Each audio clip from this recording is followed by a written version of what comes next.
Boa noite, família Uivos. Tudo bem com vocês? Eu espero que sim. E estão preparados para mais relatos assombrosos de lobisomem?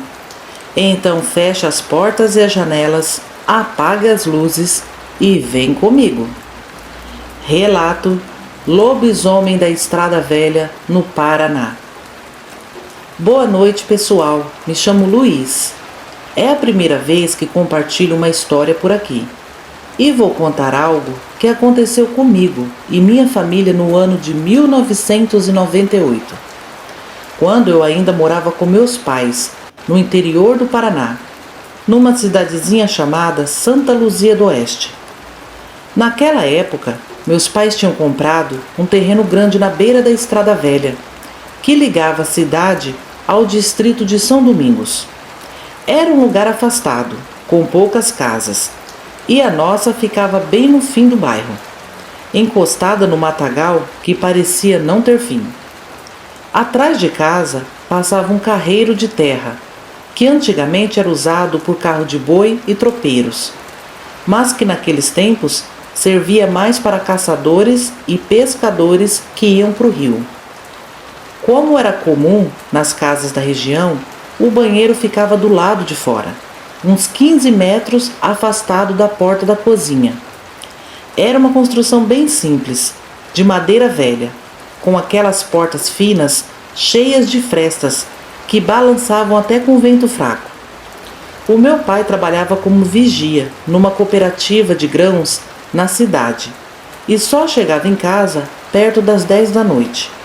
Eu e minha mãe sempre ficávamos acordados, esperando ele chegar. E ela fazia questão de jantar junto dele, mesmo que fosse tarde. Na noite em que tudo aconteceu, lembro que chovia fraco, só um chuvisco fino, e o cheiro de terra molhada entrava pela janela da sala. Meu pai chegou cansado, como sempre, mas dessa vez ele decidiu tomar banho antes de comer, porque ele tinha se molhado no serviço.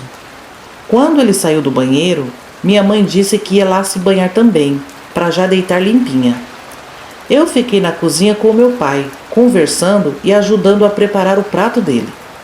Quando uns 2 minutos depois que minha mãe saiu, ouvi um barulho estranho vindo lá de fora. No começo achei que fosse só vento mexendo nas folhas, mas então veio um som pesado, como passos afundando na lama. Eram lentos e firmes. "Tá ouvindo isso, pai?" eu perguntei baixinho.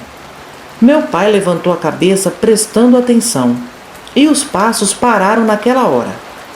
De repente, veio um grunhido tão esquisito. Não era latido de cachorro, nem relincho de cavalo.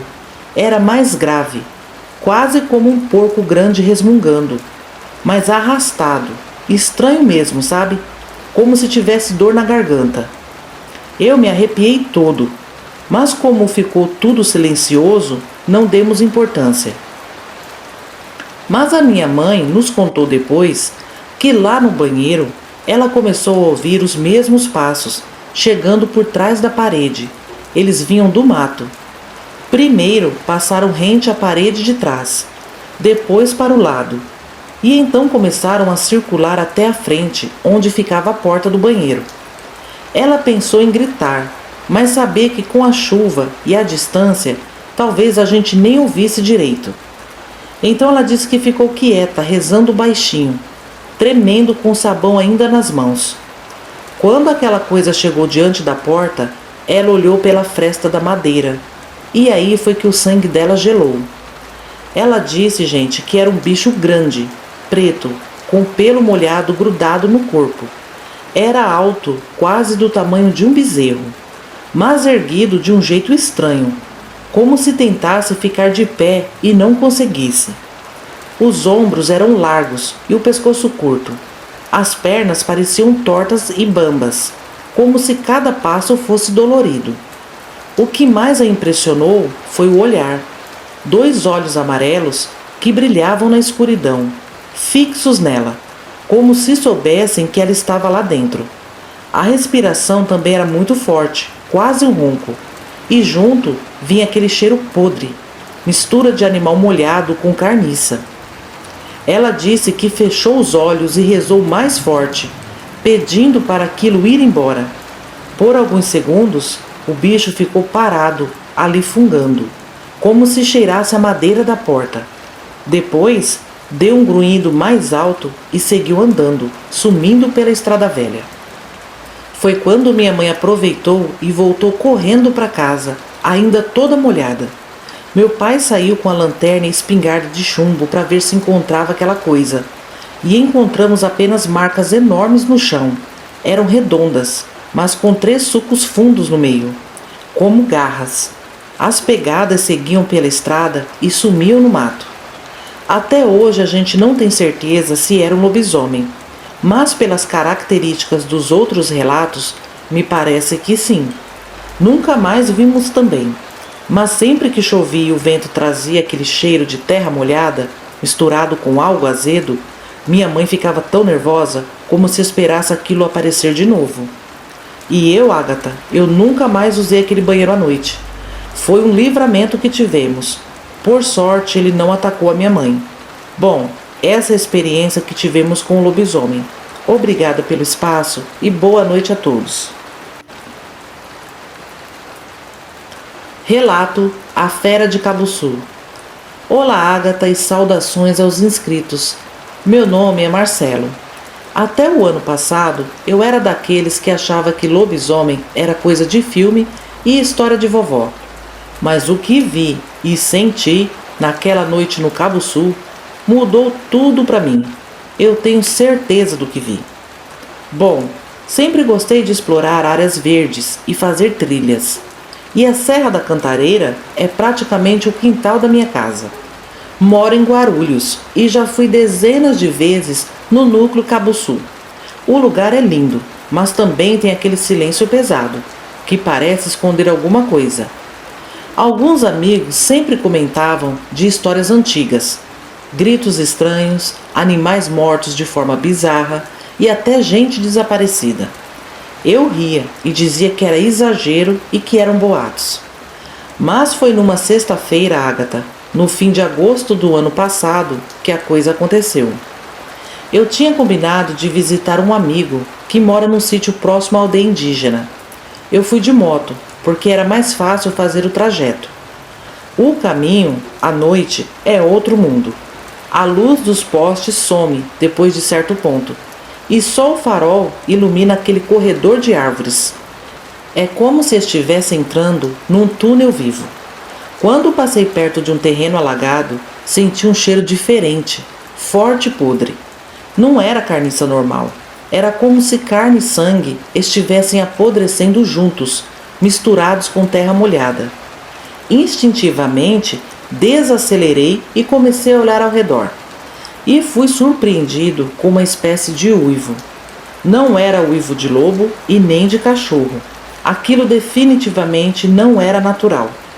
Era como se um homem estivesse gritando de dor e raiva. O som veio de tão perto que senti o ar vibrar no meu peito. Segundos depois, algo cruzou a estrada, a uns 15 metros à frente.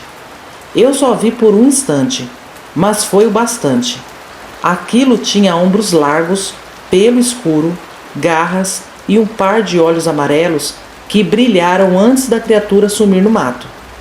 Ágata, eu levei um susto tão grande que parei a moto e o meu coração disparou.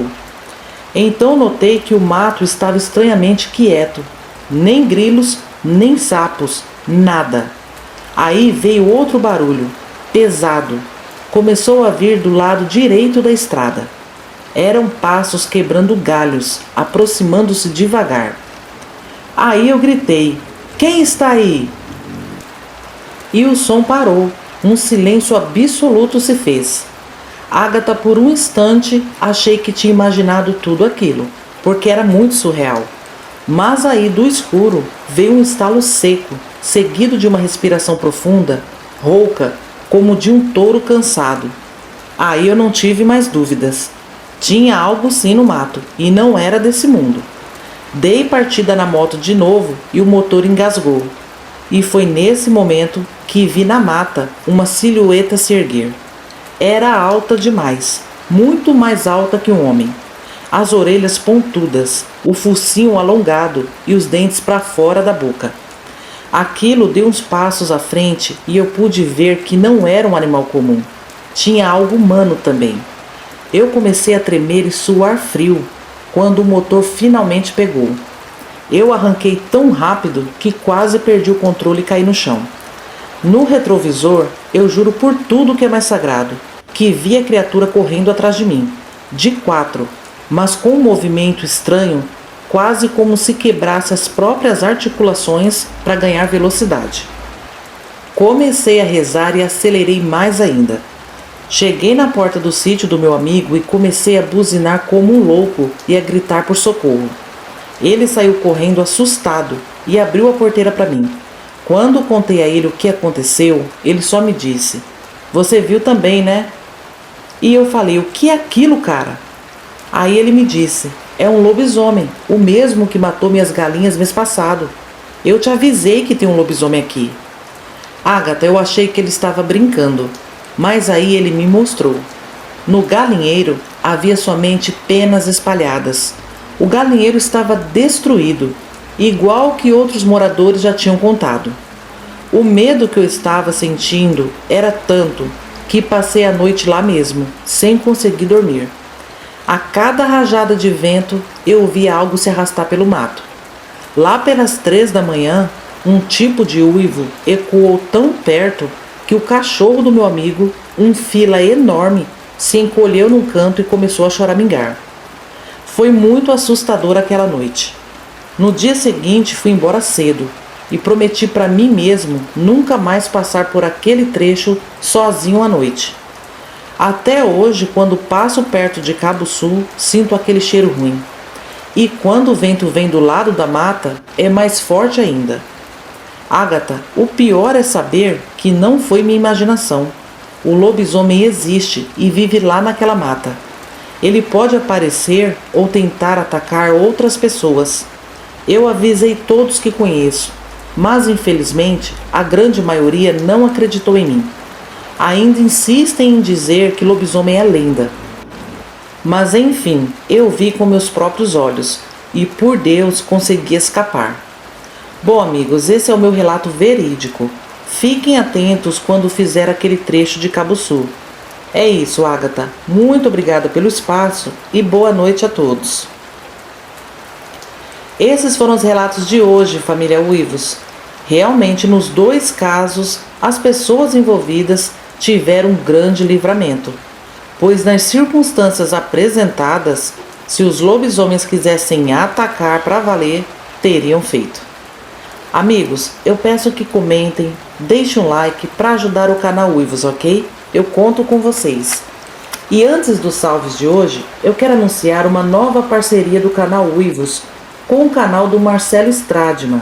Ele que é um inscrito aqui do nosso canal. Eu convido a todos vocês irem lá conhecer o trabalho do Marcelo. É um canal voltado a pensamentos, reflexões da vida e do dia a dia. Muito bom mesmo, vocês vão gostar. O link do canal do Marcelo está fixado aqui na descrição desse vídeo. Confere aí que vocês vão gostar muito, ok? Agora vamos aos salves de hoje.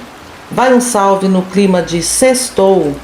Eliane Nascimento, Joana Santos Saraiva, Elisandra Cruz, Jaqueline Souza da Silva, Jonas Luiz, Andy, Evaldo Ribas, Guilherme Martins, Antônio Júnior, Rita Cássia, Vanessa Carolina Coelho, Eliezer Gonçalves, Divina da Silva, Ângelo Augusto da Silva, Cantinho da Ed, Beatriz Reis, Verdades Inconvenientes, Miriam Abade, Clairton de Souza, Iraci, Ana Paula Ribeiro, Iraci Souto, Valdileia Noronha, Reinaldo Ferreira, Cláudia Maciel, Suzane Palim, Sandra Araújo, Eunice Terezinha de Arruda, Elka Santana, Florinda Dias, Rosimeire Ramos, Rússian, Né Oliveira, @O Sobrenatural Acontece, Paulo Daltro, Iago Coelho, Sons da Noite, Natureza Relaxante, Valdênio Oliveira, Arlete de Freitas, Luciana Souza, Adeltale Venega, Milena Moura, Marisa Oliveira, Adria Costa, Velda, Patrícia Pereira, Rosilda Pereira, Deus Rache, Samantha Zamit David, Valdene Ferreira e Nilce do Lago. Família, obrigada por ficarem comigo até o final do vídeo. No próximo mandarei mais salves. E mesmo que eu não citei seu nome, sintam-se abraçados. Gratidão pelo carinho e a amizade de vocês. É recíproco.